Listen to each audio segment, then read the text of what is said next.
Wisconsin scored, and then they scored some more, picking up a road win in Mackey. We'll break down everything you need to know coming up right here on Boilers in the Stands. It's Zach Eady with Purdue men's basketball, and you're watching Boilers in the Stands.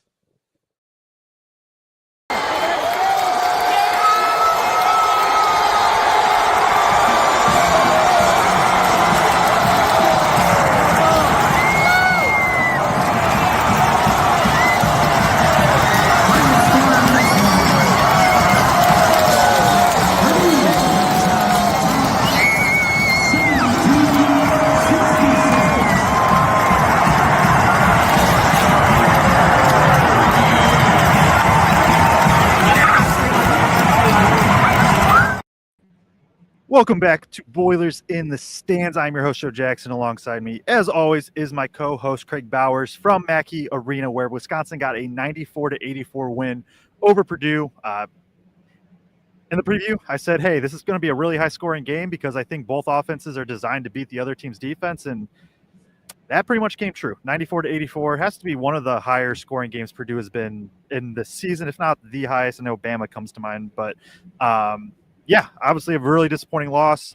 Lots of Big Ten title implications with the loss. Not that Purdue is out of it, but you can't really afford to slip up from here on out. So yeah, I'll throw it to you, Kraig. Just kind of your initial reaction and thoughts from the game.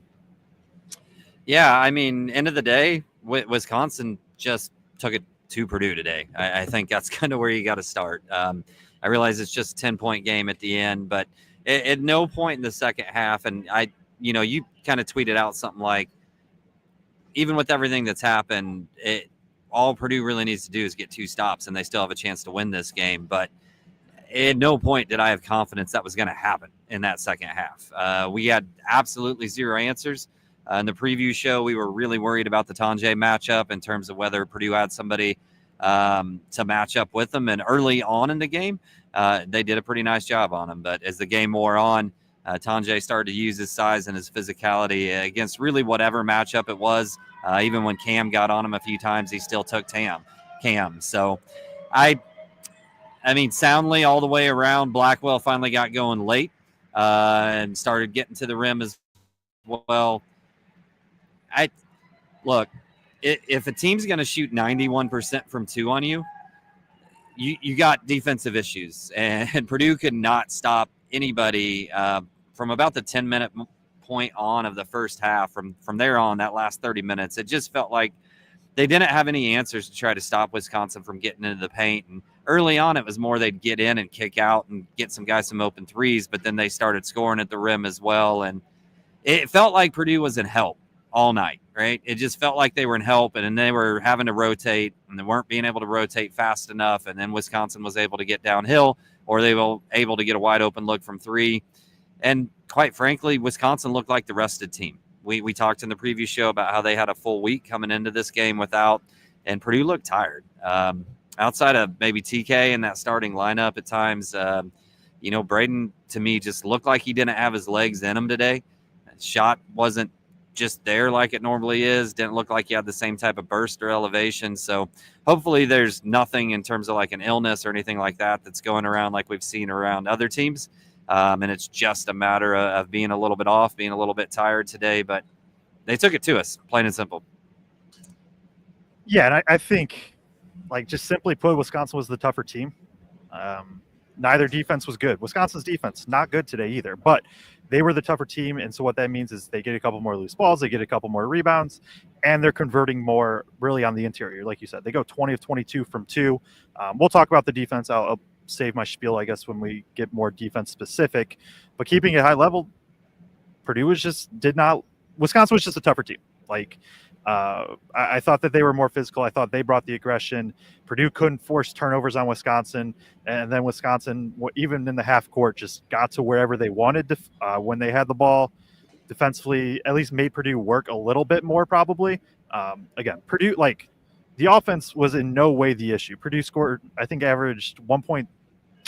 See, I don't have my glasses on because reflection, but then I can't actually see the stats. I feel like a really old person having to do this. But 1.31 points per possession for the game, like, that should win you a ball game, especially in Mackey Arena. Simply put, it's the defense wasn't there. I do think Wisconsin's built to beat this defense, but we'll get into the X's and O's. We'll get into the stats. High level, though, Purdue just got out-toughed at home, and you just don't see that happen too often. No, you don't. And I really kind of mark this one up as a win for Purdue because it's just so rare that they lose a game and then the next game's in Mackey and lose again. It just doesn't happen very often. And, this is another game. There's been a few now, it seems like, in a row where Purdue's failed to close the first half. They've had a chance to kind of push the lead out. Could have easily gotten that to 12 or 14 maybe at the close of the first half. And a couple of plays turn, either off of a turnover, bad shot, missed shot, whatever. Wisconsin, maybe, I think they got an offensive rebound in that series too that leads to a wide open three that cuts it down even more. But just little things, right? At the close of the first half, lets Wisconsin climb back into it, turns it into a 1-point game. And then, coming out of the gates in the second half, Wisconsin just flat out took it to Purdue from then on offensively. Yeah, because I think combined the team started it was 13 of 15 or something like that from the field to start the second half, and Wisconsin made at least their first 6 shots. I wasn't specifically keeping track after that, but yeah, Tanjay was an issue coming in, right? Even with CJ and Jakari and Colvin having good moments defensively this year, it just was he's just different with his size, and they also have Blackwell you have to worry about. I do think one thing I was very surprised with, and I'll try to find exact times, but to start the second half, really through probably the that first 6 minutes of the second half when Tanjay went off, Braden picked up 2 cheap fouls really quick. So now he has 3. I was really surprised they kept Braden on Tanjay because you get this mix of Tanjay's, he gets 1 or 2 really tough threes to go. Now he's cooking. Now he's being ultra aggressive, and you have Braden already with 3 fouls with 18 minutes left in the game. And I was surprised they didn't switch that matchup sooner.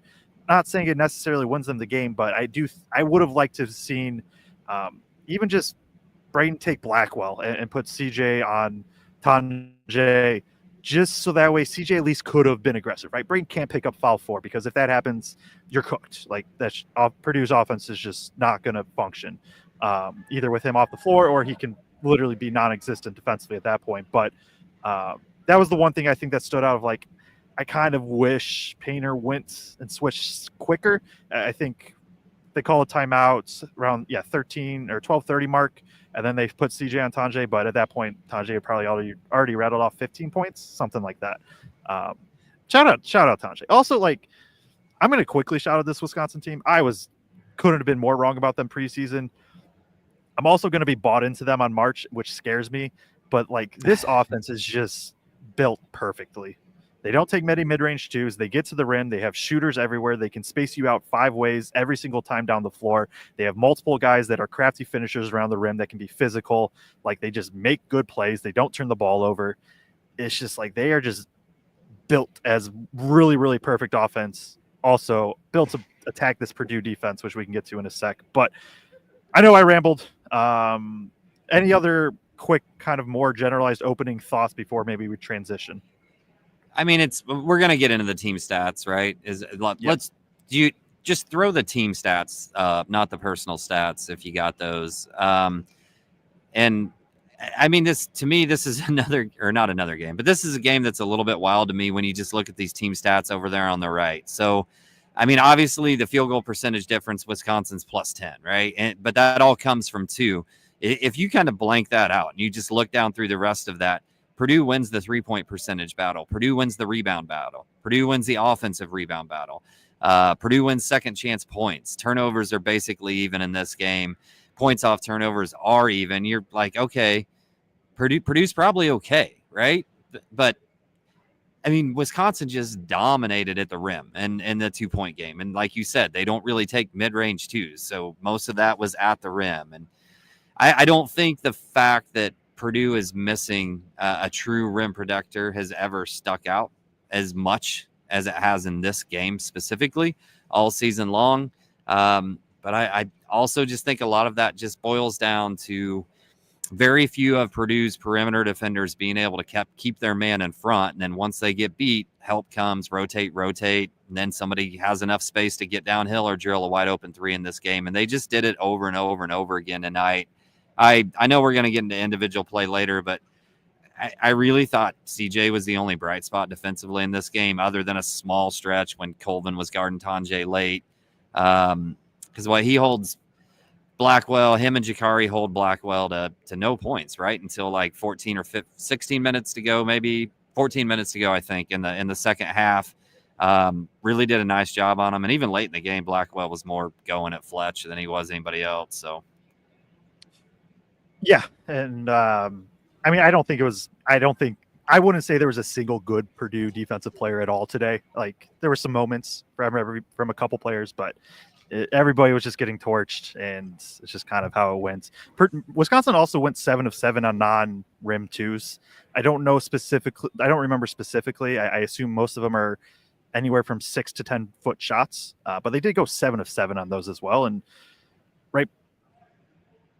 Wisconsin didn't necessarily win the math game because Purdue did end up putting up and making a good amount of threes, but Purdue takes 12 shots at the rim, Wisconsin takes 15, and then they took 7 mid-range, and Purdue took 22, if I'm doing my math right, and go, man, this is quick math, like 9 of 22 on mid-range, and that's a big difference right there too. So before we transition, I know we want to shout out our sponsor for today. So Kraig, I will let you go ahead and do that. yes. We do want to thank our sponsor for today and much appreciate them. Purdue resident since 1999.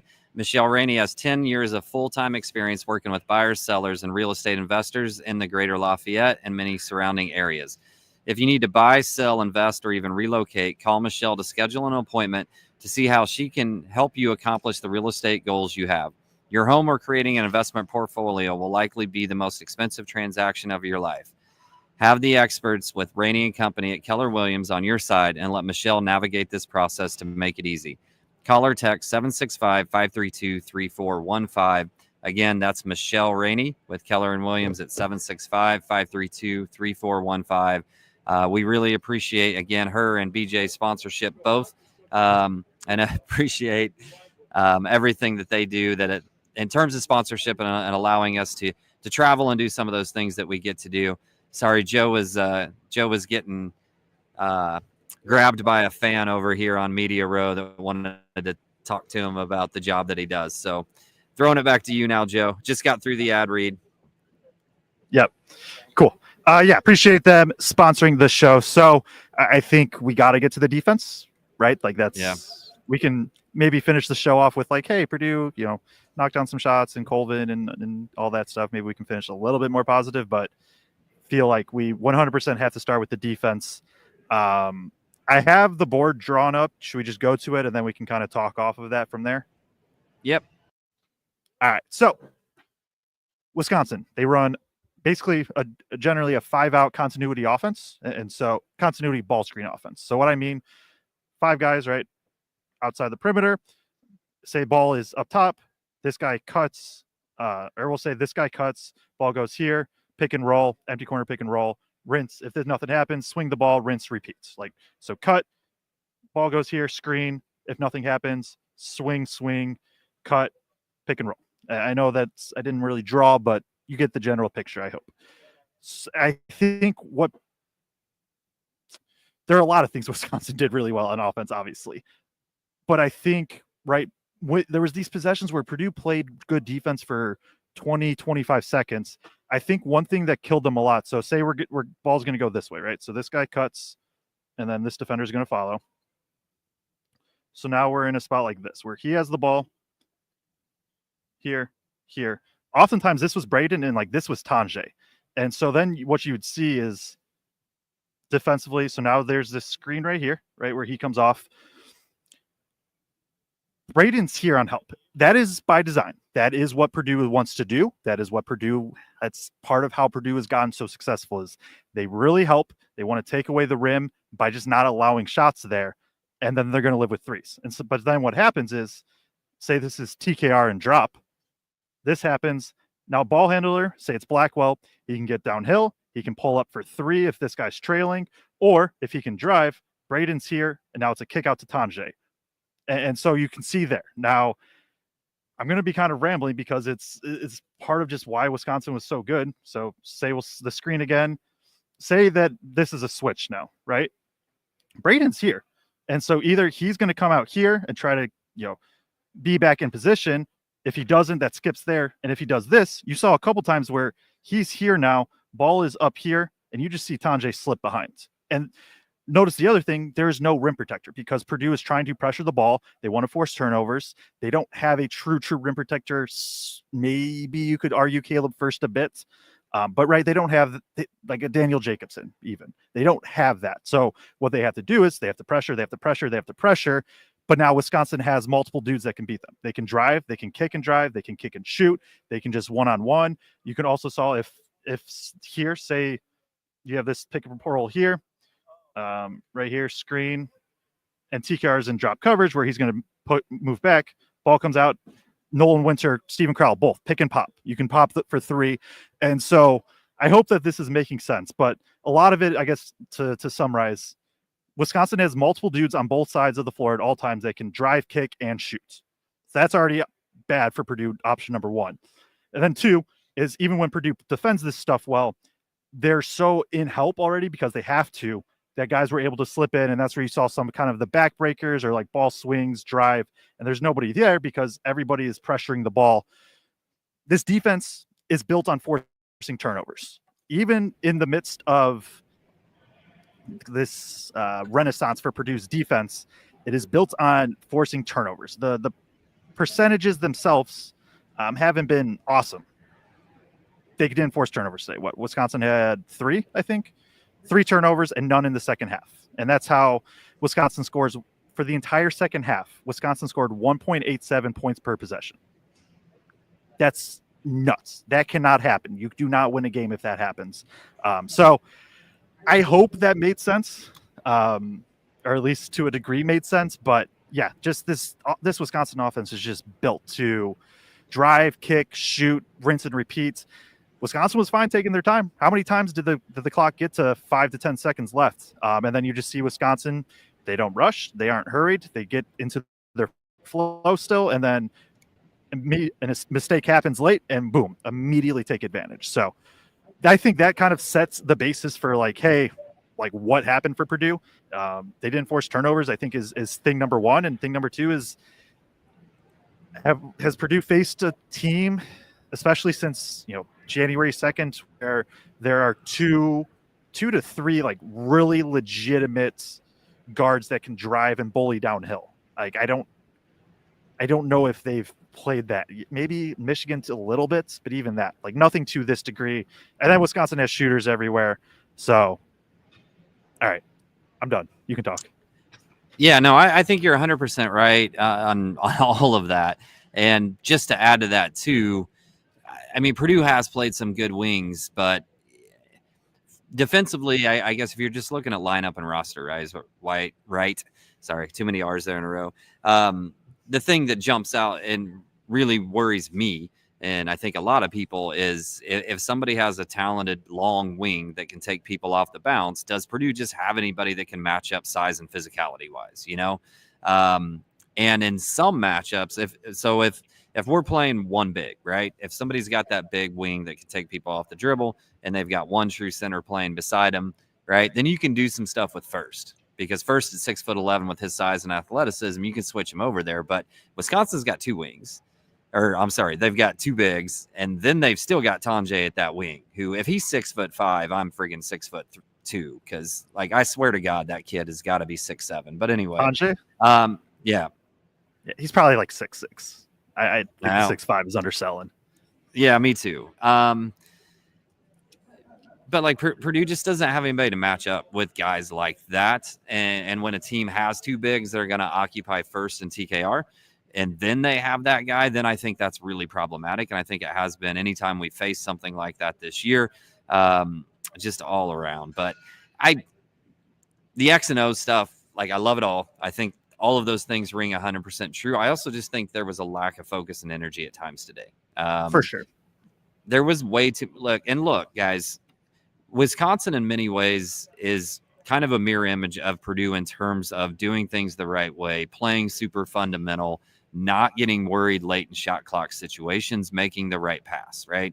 In terms of personnel, we're not reflections of each other. But in terms of just like teaching the fundamentals, doing things the right way, I don't think there's a team in the Big Ten that's more similar to Purdue than Wisconsin. And they never panicked in late shot clock. They got that backdoor back cut so many times, hit some tough three or found guys for late shot clock threes multiple times. And then just at the same time on the defensive end, like they're not going to fall for the Braden Smith and Fletcher Lawyer head fakes and pass fakes, right?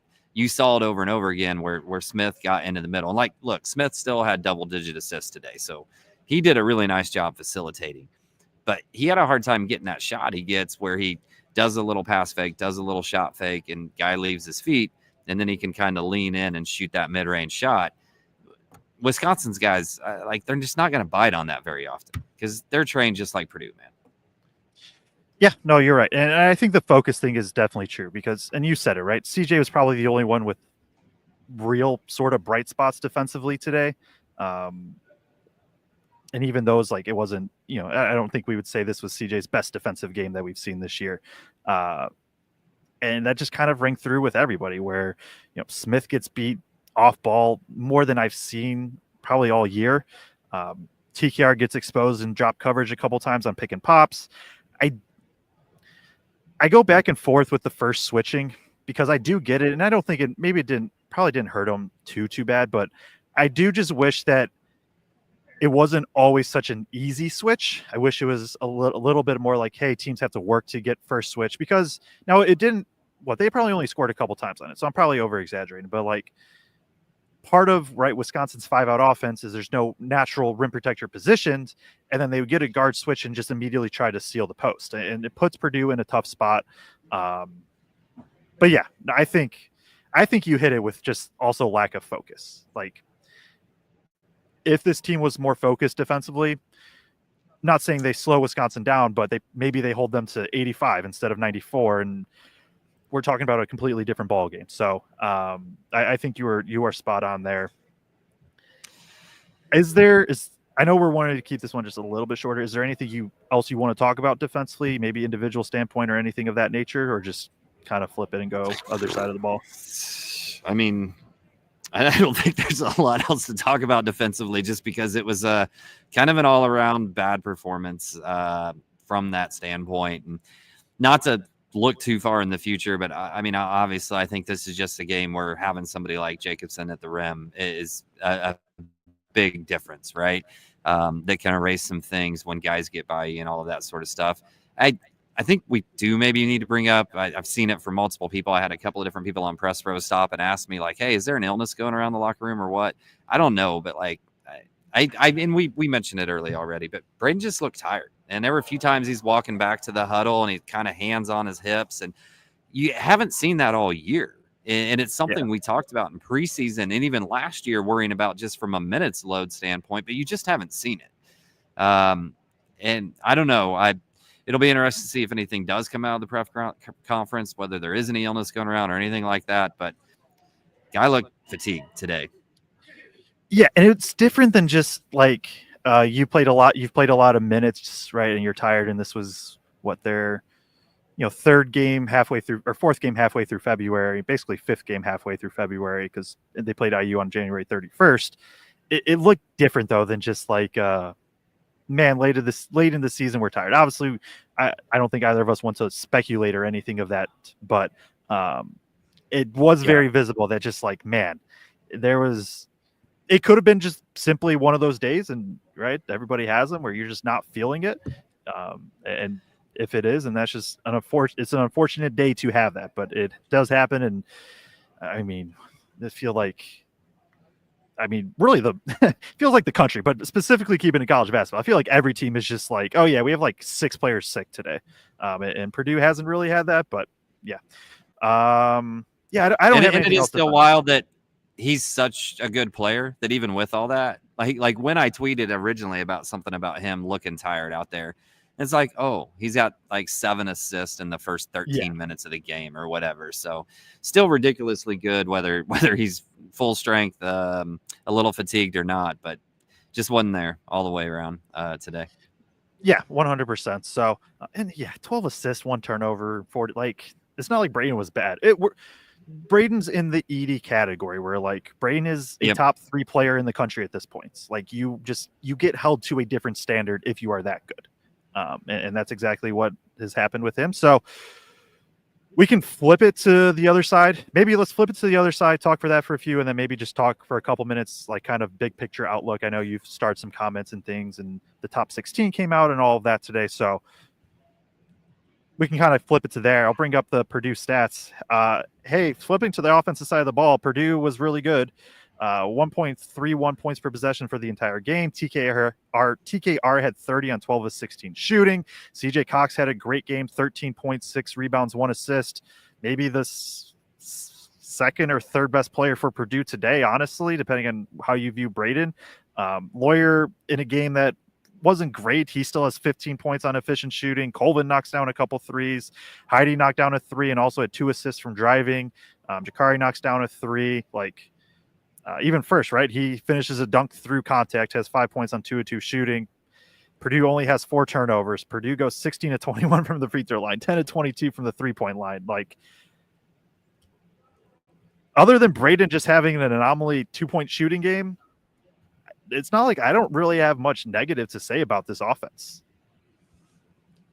Yeah, no. I look, if you put up 84 points, I mean, Painter's going to say in any situation, you should win the game, right? If you have the ability to put up 84 points with this Purdue team, you should be able to defend well enough to go ahead and win this game. And look, if Purdue wins this game, this is kind of a game where you're kind of flagging this game and holding it up as TKR is an All-American. 30 points, 12 of 16, 6 of 9 from the line, only 4 rebounds, has 5 assists. I actually thought this was one of Trey's best passing games of the entire year. But, it comes in a loss. But Trey was incredible offensively. Outside of that, like you said, I mean, I think obviously Braden still facilitates well, but the shot wasn't there. Thought there were some times where things got forced. There's a time he tried to go one-on-one really late in the shot clock in kind of a fairly critical situation at that point where it probably needs to go to somewhere else. He hadn't had any success really getting guys to bite yet in those situations and didn't get it there. Fletch's points it felt like they came early. I don't remember exactly. I know at one point earlier in the game, he had maybe 7 or 8 points. And then I think he gets like another mid-range before halftime. And then it was real late before he gets those other 5. And like, I'm just going to say it. There was way too much foul baiting from Lawyer today. Like there was. This is not the team to do it against. Probably if you're going to pick a team in the Big Ten to like really try to go at that. But a couple of those were just like throwing stuff up at the rim without a true chance of getting a foul called. And I don't love it. I don't love that Klesmet was foul baiting, just driving into contact as fast as he could, falling down and throwing his hands up and, hoping he got bailed out, which he did like 4 times today. I don't like it on either side, either one. And, it's heads up when you get a guy up in the air and then you go into him and still attempt a real shot. Great. But some of the foul baiting today was just over the top for me on some of those shots. And who did you say maybe had the 3rd or 4th best game today? I said CJ. You could argue CJ had the 2nd best game today out of anybody.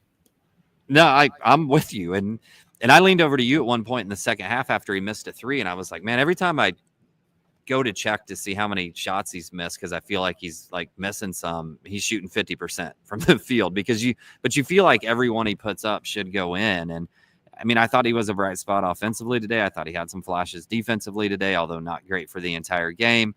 I was honestly pretty frustrated towards the end of the game of I shouldn't say frustrated. How do I want to put this?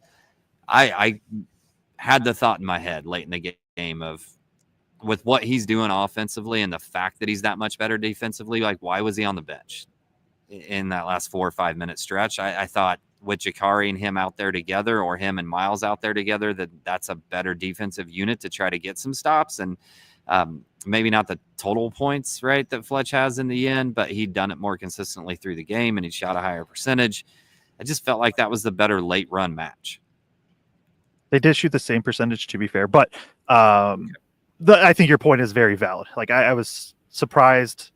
I haven't kept like the actual rotation chart, but the way I'm trying to keep notes now. But even like same percentage, like, better defense, right? Yeah. No, and I was just saying, like by my notes, CJ came out he came back in at the 7-minute mark and then got subbed out at the 5:30. And I know they started going offense defense there, so I don't remember exactly, but I agree. It's just some of the I would have liked to have probably seen him a bit more. I know Braggs. I don't know if I assume he's at presser right now.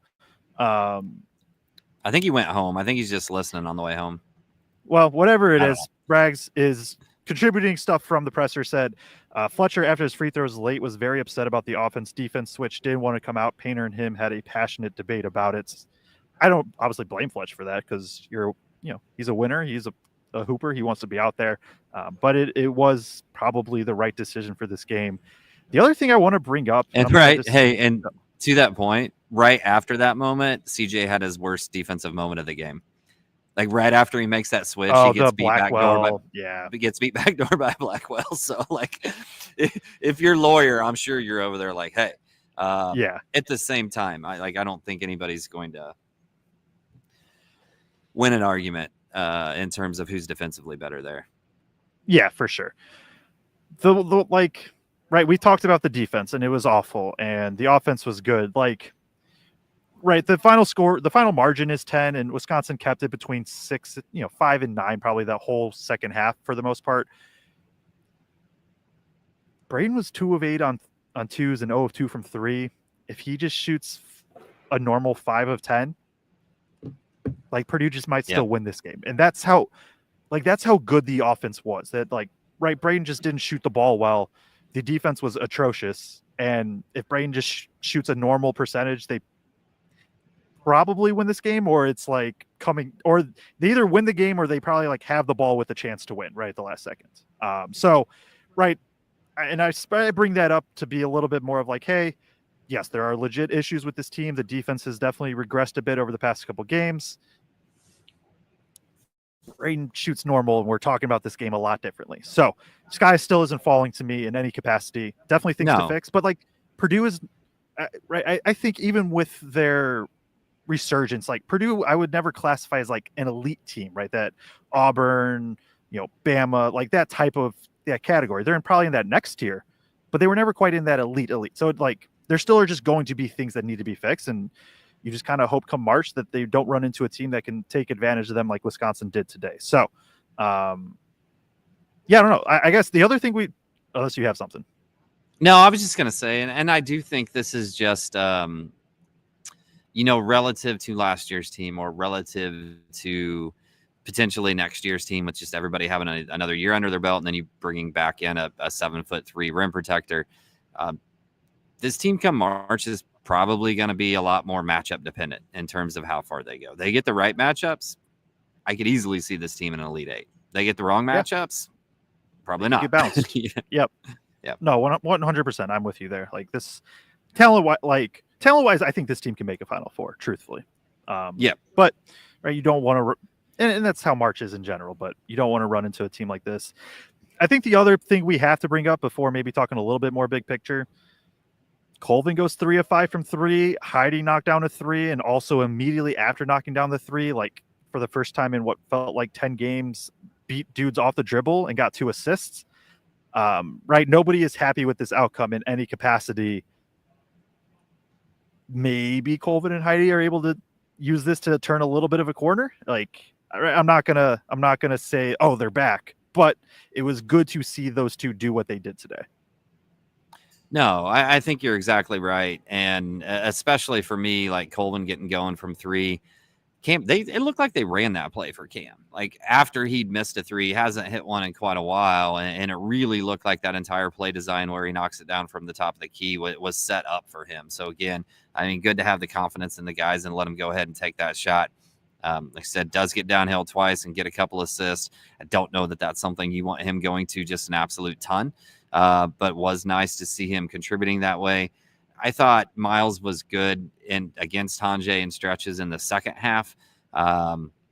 First half, maybe not quite so much. There was a moment where, I don't know, somebody gets past TKR picks up the foul, and it was obvious that he was supposed to dig down and help out on that or something. And there was a little discussion over in the corner of the court right after that. But in the second half, especially when they really needed to stop, there was one play specifically where he just shuts Tanjay down a couple of times. They missed the shot, and Purdue gives up one of the few offensive rebounds they gave up to him all day, and then they drill a three, right? And that kind of felt like a dagger of like, you finally had a guy step up and stop Tanjay, and then we give up a three in the end anyway. So, yeah, and that was Tanjay's only miss of the entire second half, and it still resulted in 3 points for Wisconsin.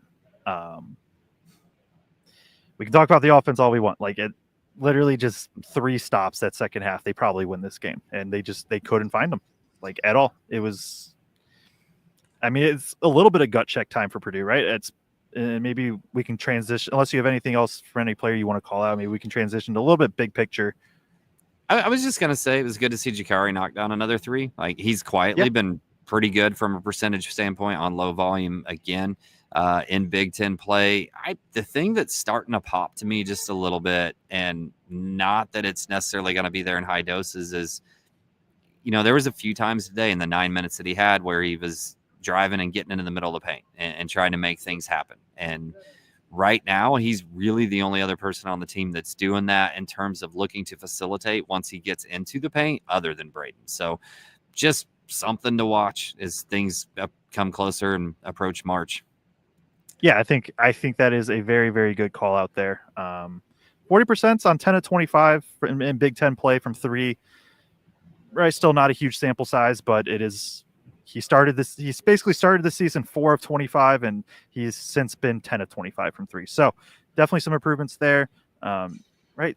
And we talked about CJ had a really, really good game. Like, the pieces are the other guys stepped up, just had to get a stop where Braden knocked down a couple shots, and you figure it out from there. So Purdue has 5 games left. They are 11-4 in the Big Ten. They are sitting now 2 back in the loss column of Michigan, although they have played 2 more games than Michigan at this point.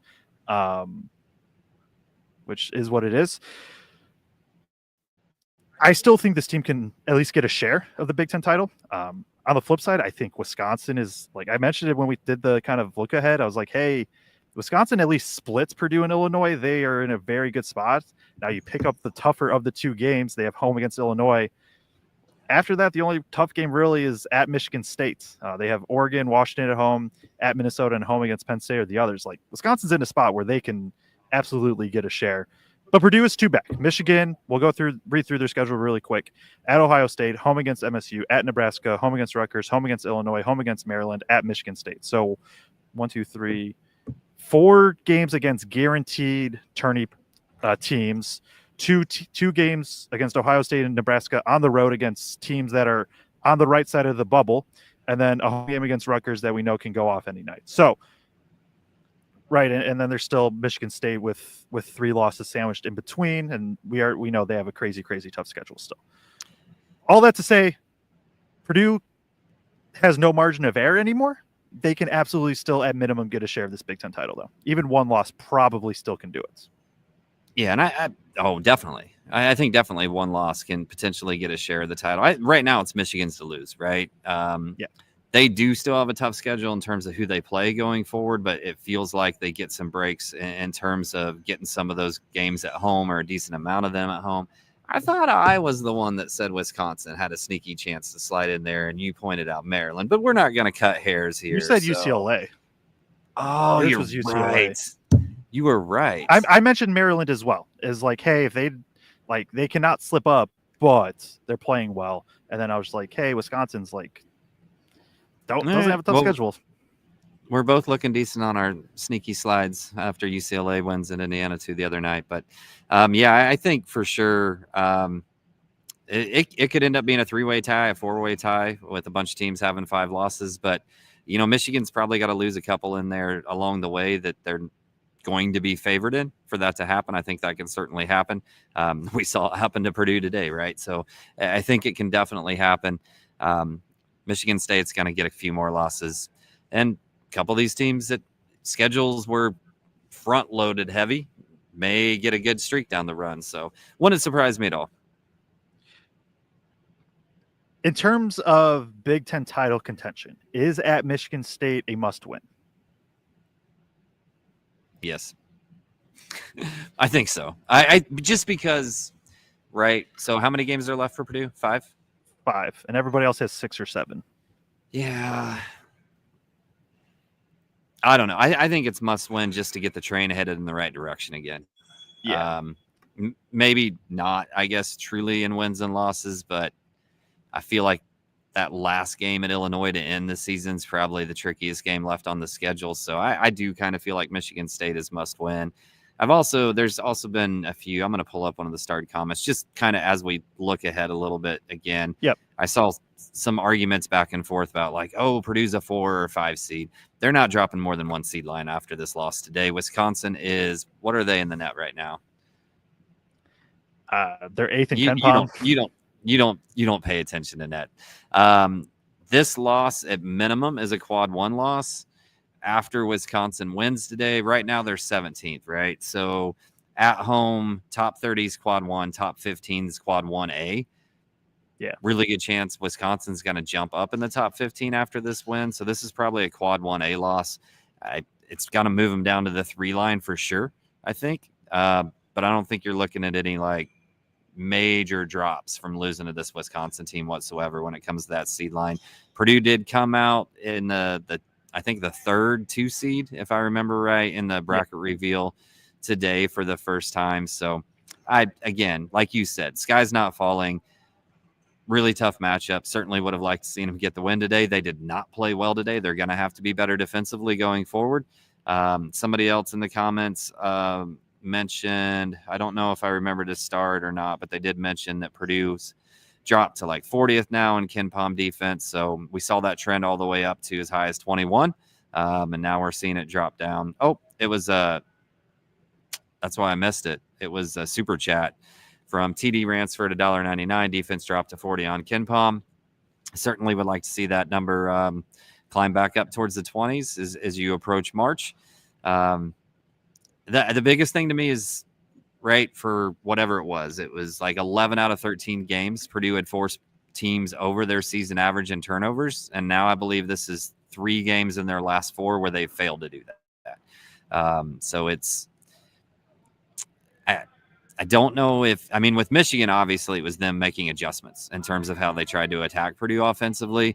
With the other teams, I don't know if they're seeing something, or the fact that, we just played a team like we did in Wisconsin that doesn't turn the ball over against anybody, really. Yeah, I think it's probably a little bit more that of like offense is just playing well, not turning it over.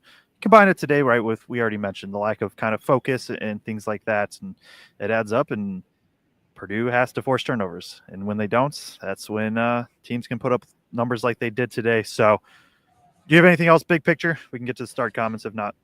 We can get to the start comments, so I'll pull these up. You got it. So I will. There was some back and forth with my son in the chat here, who came on the preview show with us, and we had a really good time with that. Shout out Brady. He did a good job on the preview show. Like, just wanted to put that out there. I thought he did very good. Yeah, and give him credit. He called Klesmet having a big game, and I'll be damned if he didn't have a big game. So we said, what can I say? It was a good way to start the losing streak against Michigan and continue with Wisconsin. He's talking his talk. There were some people going back at him. I said, hey, Braden gets to talk his talk. He got a lot right coming into this game. And then Greg is mad that we had Braden on the show and that Braden called his shots right. So he said he blames my kid. And that Braden now must be grounded because Purdue lost this game today. Jumping elsewhere. Go ahead. No, I don't got it. Like, yeah, you're good. Yeah. Blake Widmer says Wisconsin just played much better basketball and soundly beat us. Nobody should talk about the refs. There were some questionable calls today, but if you think that's why this game was lost, I can't agree with you. I don't know about you, Joe. No, yeah, like, I don't think the refs were good. I also probably don't think the refs were good either way. Like, I think if you're to go like call by call, it probably balances out or roughly balances out. In no way was this on the refs to me. Yeah, and let's not remember that they lost a 50% three-point shooter who even most Purdue fans that I saw on the socials during the game were like, that was a bull crap call. Should have never been put out of the game. So in terms of advantage, I'm not going to go too heavy one way or another. SLK Boiler always supports the show and tunes in. We appreciate you as always. Here's to you two for keeping it real. About what happened today. We appreciate that. We are both Purdue fans, but we do try to objectively look at things as we talk about that in these shows. Tamaz J says, I thought offensively a lot of good things from Heidi and Colvin. Joe, thoughts? Yeah, I mean, we hit on it some. Like, if there is one singular bright spot, maybe outside TKR. Did I even talk about TKR? No, I kind of talked about like this would be a flagship game for All-American type run if we win the game, you know. This was TKR's best, at least on the offensive side, best all-around game. Like, I thought the decision-making was on point. Obviously, he got to 30 on 12 of 16 shooting, goes 6 of 9 from the free throw line, but I thought he just, time after time, just made the right decision every single time. Like, this is a game where, like, if this is the only game you watched of Purdue, you're like, oh, wow, TKR is like a top 3 player in the country. So that just randomly reminded me of that. But yes, Heidi and Colvin, good things from them. And you just, at this point, have to hope that it can trickle into, another solid game against Michigan State and just keep it rolling from there. Yep. Brian Bennett says pull out 2 road wins next week and get back on track. Yeah, that's exactly what they need to do if they're going to have a true chance of winning the Big Ten. I think those are 2 games that they need to get and shoot for that at worst 5-loss mark. There's nothing that says, I mean, we've seen Purdue go on 5-game winning streaks before. Nothing that says that can't happen either. But you're kind of holding that chance that there might be 1 loss and still might be able to get there with 5 losses in Big Ten play. Brian Bennett says, Andrew, he must be replying to somebody. He says, it's a fact that Wisconsin went to the transfer portal and improved the team this season. That's objective. I won't complain about Painter, but you can't argue with guard success. He goes out and finds Tanjay, right? Did anybody else come in the portal? There was 2, Amos and Cameron Hunter, but Hunter hasn't really played, and Amos is not really in the rotation. He hit on Tanjay. He's been hitting on wings, and Tanjay's and you look at Tanjay's, like, Tanjay was a very good player. When I think I have my ranking somewhere. I ranked him like top, 10-ish transfer. I do also not think it's fair to be like, oh man, why wasn't Tanjay sought after more? Like, Tanjay's just been ridiculous this year also. Yeah, and he was hurt 2 seasons ago, right? He played last year, is that right? Or flipped him. He was hurt last season? I flipped him. Okay. Yeah. But yeah, I don't think anybody saw Tanjay being the relevation that he's been for Wisconsin. But he's been impressive and guard hit. Give him his credit a lot. Like I said in the preview show, a lot of people had Wisconsin in the bottom 4 or 5 in the Big Ten this year, and that has been the furthest thing from the case. Jason Depew, $4.99 super chat. Thanks for the content. As always, guys, hit the like button. Hit the like button, subscribe, then you'll get notifications of when shows are starting. Just helps with the algorithm, helps bring more people to the show. So we certainly appreciate that. Thank you again, Jason. Bragg says, Matt Painter in the presser. Lesson learned today. They were mentally and physically tougher. I think we both hit on that. Just kind of a lack of focus at times and certainly just physicality, even though the rebounds ended up being, net positive for Purdue slightly. In this game, it felt like they were being out physical, especially when guys were getting downhill and just getting into, some of our perimeter defenders' chest and just going right through them. Braggs also says, we already talked about this. No? Yeah, we did. We talked about that. Yeah. Sorry, my bad. Matt Painter's 2 biggest notes in the post-game press conference. Wisconsin going 20-22 from 2, which we talked about, and giving up 58 points in the second half. We know Wisconsin. This is not your grandfather's Wisconsin team. This is not your father's Wisconsin team in terms of what they're doing offensively. Have certainly put up a lot of points against a lot of people this year, but 100% not going to win too many games when you're giving up 58 in the second half. And that rounds out all the starred comments, Joe. Anything else, big picture or about this game?